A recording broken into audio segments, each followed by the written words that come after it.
Hi everyone, it's Joey here from Ferguson Group Media.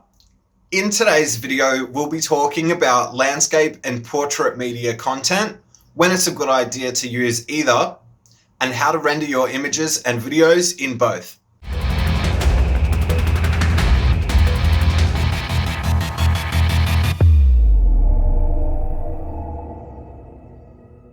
So for starters, one of the biggest things that really irks me when I'm scrolling my feed is square content. Not sure why, and it gets quite specific. Square content that is entirely square. But the ones without the white or black letterbox I find pointless and a complete waste of screen real estate on both devices. So your best bet is to render out two versions of your clips and post them separately depending on which platforms you're using. In a recent study, it was found that 96% of Facebook users are accessing the site through their mobile device. So it would go without saying that if your audience is predominantly on Facebook, that it's a good idea to shoot your videos in portrait. I would say the same for Instagram and Twitter and even LinkedIn. Even for those who have moved over to IGTV, its preferred standard for videos is a portrait orientation. The only time I'd ever really be making content in 2020 that's landscape is for long form content like podcasts, YouTube videos, cinematic ads, skip videos, and things like that. So I think by now, most of you are going to be aware of the difference between the two and have your own opinions about when and how they should be used.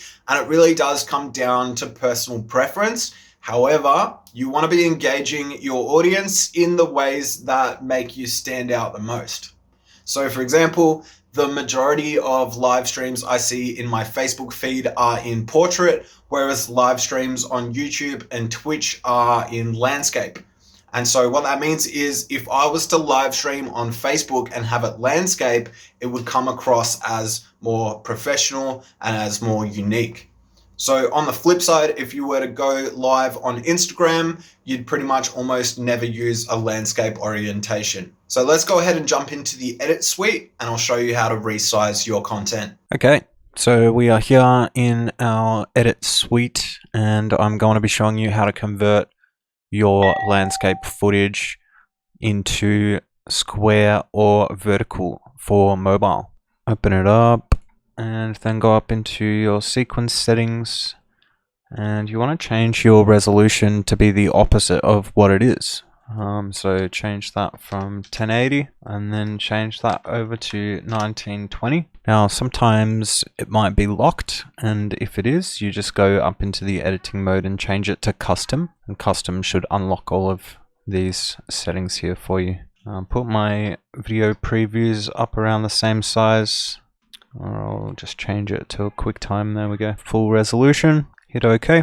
And you'll see it does that. What I then want to do is go ahead and zoom in my effect control panel under window effect controls, and then go under motion and scale. Just scale it up until it fills the frame, and then move the position over to the right as well.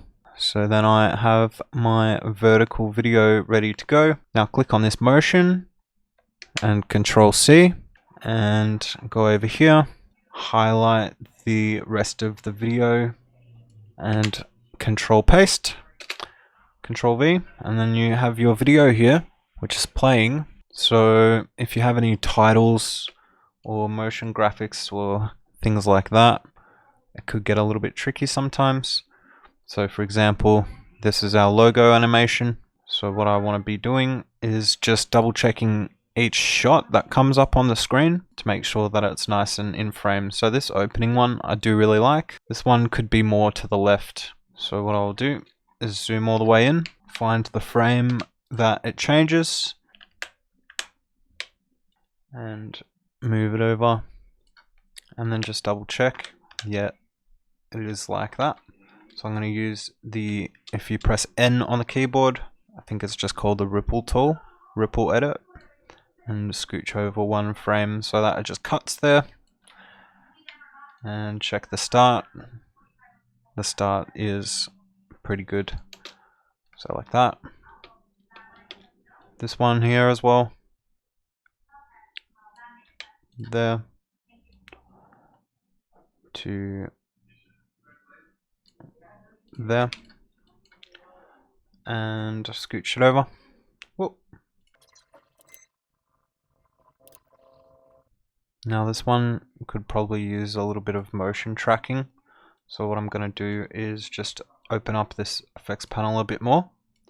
So I've got some keyframes.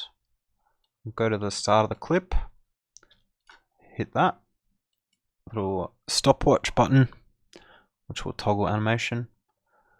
Then I'm gonna move it along with this Ferguson Group Media section here, and that should do it. And then the B in the middle just looks slightly off center.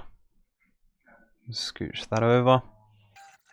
There we go, and that is good to go. Generally speaking, that's the most that you'll sort of have to do, is just kind of resize maybe a few of your titles or things like that.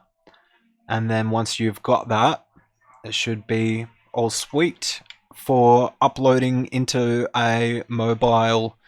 So you can see there's a couple of little shots here where my head might be going out of frame.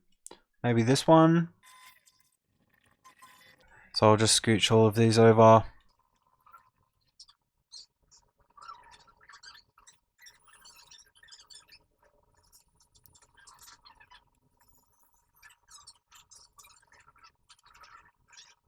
Cool, that's looking pretty good throughout the whole thing now. Pretty much ready to render off. So I'll put it in here, and because I named the sequence, it automatically names the file.